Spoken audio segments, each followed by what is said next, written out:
This is KX on the Go. I'm Amber French. This winter storm moving across western and northern North Dakota is still causing problems on roads and in classrooms. Blowing snow and low visibility are making travel tough from Williston to Dickinson, up through Minot and across the Bismarck-Mandan area. In some northern counties, conditions are bad enough that travel alerts are in place, and many highways were and are still covered in snow. If you don't have to be out, it's a good idea to stay put and to give plows room to work. Because of the weather, we saw a long list of delays and closures yesterday. School plans and start times can change quickly on a day like yesterday. So before you head out, check to see if your school is closed or delayed. We have all those details and the latest closures and late starts posted on our website.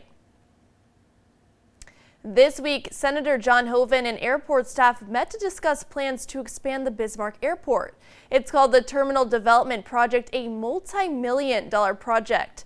Senator Hoeven is on the Senate Transportation, Housing, and Urban Development Appropriations Committee and is working to meet the project's federal funding share of $50 million. Funds will be used to renovate the terminal, which is 20 years old. This will help increase passenger capacity.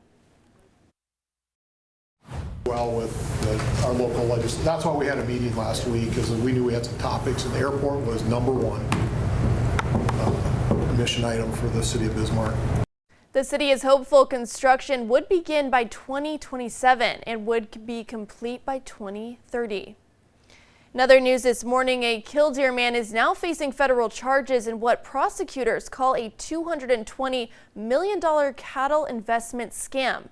Taylor Bang is one of 5 people indicted in Texas in connection with the Agridime, a Fort Worth cattle and beef marketing company. A judge has ruled it and it was run as a Ponzi scheme. Investigators say Agridime promised investors returns up to around 30% on cattle, but instead used new money to pay earlier investors, eventually leaving more than 2,200 people across the country short more than $220 million.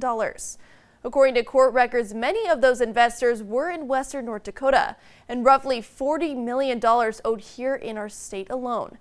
Bang is charged with 8 counts of wire fraud, plus conspiracy and money laundering. Prosecutors say one investor sent $240,000 to an account he controlled, and they accuse him of falsifying records and giving out bogus cattle ID information. If convicted, each wire fraud count carries up to 20 years in prison, and each money laundering count up to 10 years. Good morning, Andre. And good morning to you too, Amber. And looking here in the great city of Wofford City, we are seeing those partly to mostly cloudy conditions this morning with a temperature of 6 degrees below zero, and with the winds out of the north and west at 8 miles per hour, that's making that wind chill be at 21 degrees below zero. So this is some serious stuff. And as we get into the rest of the day today, folks, we are going to be watching for those breezy to windy conditions. Also, the colder temperatures will be in play today, and also we're going to be seeing those quieter skies across our viewing area too. Now, looking at our current storm team radar right now, folks, we're seeing those partly to mostly cloudy conditions, a far cry than what we were seeing yesterday, and a little bit of flurry activity in our north and eastern counties, but that is starting to subside as we speak.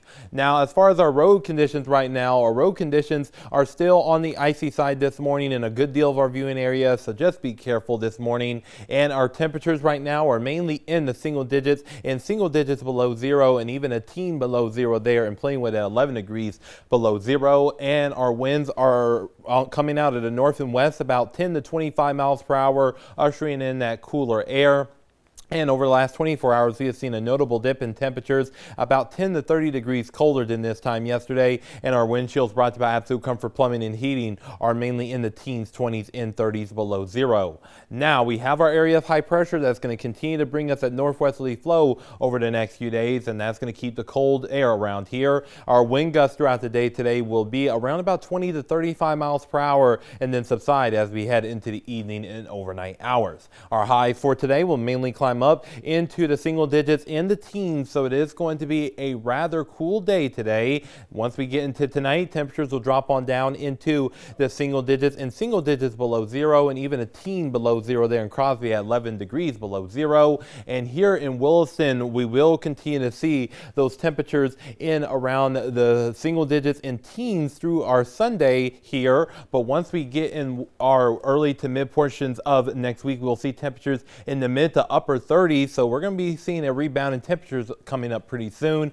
Here in Dickinson, we're going to be seeing temperatures in the teens Thursday and Friday, then 20s as we head into our Saturday and Sunday. And then on Monday, Tuesday, and Wednesday, we'll see those temperatures increase into the upper 30s, then low to mid 40s. So talk about a change for sure. Looking here in the Magic City, we're going to be seeing single digits today, single digits tomorrow, then single digits for our Saturday, and single digits for our Sunday, and then climb back up into the 20s as we head into our Monday, Tuesday, and Wednesday of next week. And here in the capital city, we'll see those 20s by Monday, and then 30s as we head into our Tuesday and Wednesday of next week. So Amber, it looks like conditions are going to stay cool for a little bit, so hope you have that jacket on.